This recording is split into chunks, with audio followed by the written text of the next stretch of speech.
صيف بقى وحر، يعني عايزين حلو سهل وسريع ويطلع كده من التلاجة يرطب على قلبنا في الجو الحر ده. هنعمل كده طبقات من السعادة. حلو كده، مش هياخد معاكي 10 دقايق ويطلع معاكي بالجمال وبالحلاوة دي. سهل ولذيذ، والكريمه بتاعته اللي هنعملها النهارده خطيره. فيلا بينا كده نسمي الله ونصلي على الرسول ونشوف عملناها النهارده ازاي. اول حاجه جبت البوله بتاعتي ونزلت هنا بكوبايه كده من اللبن، وعليهم 2 باكت من الكريم كراميل. معايا نص كوبايه كده من الكريم شانتي.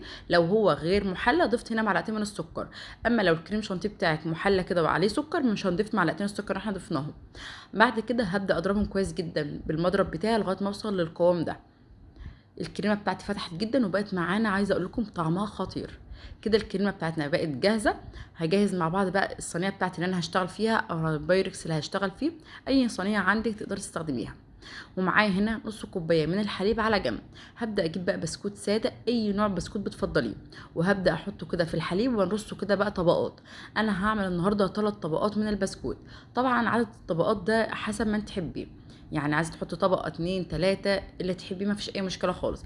بحط كده اول طبقه وبعد كده انزل عليهم طبقه من الكريمه بتاعتنا. عايزه اقولك الكريمه بتاعتنا غنيه جدا وطعمها بجد تحفه. حلوه قوي ومتاكده ان انت تعتمديها في وصفات كتير. ودي تاني طبقة كده من البسكوت وضفت عليها الكريمة، وحطيت برضو طبقة تالتة من البسكوت، ودي كانت آخر طبقة من الكريمة ضفتها وادخلها التلاجة. على ما الكريمة بتاعتنا تشد بقى والطبقات تتماسك مع بعضها، تعالوا نجهز مع بعض أحلى صوص شوكولاتة. معايا هنا 150 جرام من الشوكولاتة، ومعايا هنا نص كوباية من الحليب المغلي. أهم حاجة يكون سخن جدا عشان الشوكولاتة تدوب معانا بسرعة. هضيف عليه معلقة صغيرة كده من الزبدة. عايزة تستغني عن خطوة صوص الشوكولاتة، طبعا الكريم كراميل اللي احنا ضفناه في الأول بيكون معاه صوص كراميل.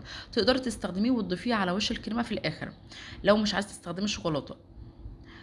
وتعالوا بقى كده بعد ما طلعنا الصينيه بتاعتنا من التلاجة الكريمه كده مسكت معانا شويه، هبدا اضيف الصوص بتاعنا. وعايزه اقول لكم بجد الصوص كان خطير.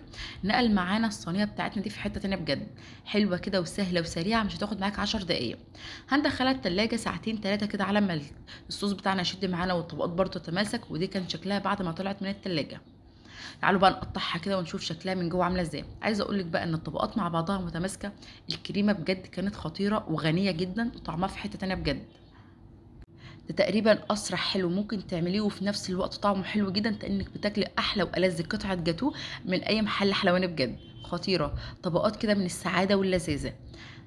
متاكده ان انت هتجربيها لانها تستاهل التجربه. سهله جدا وسريعه، وعايزه اقول لكم طعمها خطير. مش هتبطلي اكل فيها. عايزه اقول لك ان الصينيه دي مش هتاخد معاك 10 دقايق وهتكون انت اتاكلت اصلا. ومش هتاخد كمان معانا 10 دقايق تجهيز. فيقومي بقى يلا هاتلك باكوين بسكوت كده وقومي جهزيها. وكلي احلى والذ حلو وسهل وسريع وفي 10 دقايق بس. يلا اشوفكم على خير كده في فيديو جديد ان شاء الله. بس يا ريت بقى ما تنسيش تعملي لايك وشير. مع السلامه.